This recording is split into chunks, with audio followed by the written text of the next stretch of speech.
అవకాశాలు ఎక్కడెక్కడ ఉంటాయి సార్ అసలు? సో ప్రస్తుతం దానికంటే ఎంఎన్సీస్ లో లే ఆఫ్స్ అవుతున్నాయి. Startup companies, mid level companies అన్నిట్లోనూ ఓపెనింగ్స్ ఉన్నాయి. ఓకే, ఎందుకు ఎంఎన్సీస్ లో లే ఆఫ్ అవుతున్నాయి కూడా చెప్తాను. ఎంఎన్సీస్ లో ఒక ప్రాజెక్ట్ వచ్చింది అనుకోండి, ఆ ప్రాజెక్ట్ ఒక 60-65 మెంబర్స్ కావాలి అంటే, కానీ వీళ్ళు 100 to 120 మెంబర్స్ హైర్ చేస్తారు. ఆ 65 మెంబర్స్ ని ప్రాజెక్ట్ లో ఉంచుతారు, రిమైనింగ్ వాళ్ళని బెంచ్ లో ఉంటారు, సేఫ్ సైడ్ ఉంటుంది.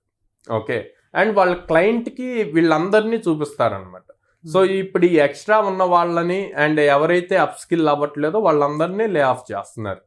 సో దానివల్ల మీకు ఎంఎన్సీలో ఎక్కువ లే ఆఫ్స్ కనిపిస్తున్నాయి, కానీ స్టార్టప్స్లో కానీ మిడ్ లెవెల్ కంపెనీస్లో హైరింగ్ జరుగుతుంది. అదే లే ఆఫ్స్ ఉన్నా కూడా మీ దగ్గరకు వచ్చి ఏదైనా కెరీర్ గ్యాప్ ఉన్నా కూడా లేదు, కరెంట్ ట్రెండ్ని మేము పట్టుకుని వెళ్దాం అనుకుంటున్న మిడ్లో ఎవరైతే ఉంటారో సడన్గా వీడియో చూసిన తర్వాత మీ దగ్గరకు అప్రోచ్ అవ్వాలనుకుంటారు. నమ్మకంతో కోడినానికి రండి, జాబ్ ఆపర్చునిటీస్ ఇచ్చి పంపిస్తాం. బా అంతే. ఎందుకంటే 800+ కంపెనీస్తో అసోసియేషన్ ఉంది. వాళ్ళు ప్రాపర్గా స్కిల్ నేర్చుకుంటే అప్ స్కిల్ చేస్తాము, at the same time opportunities ఇస్తాం.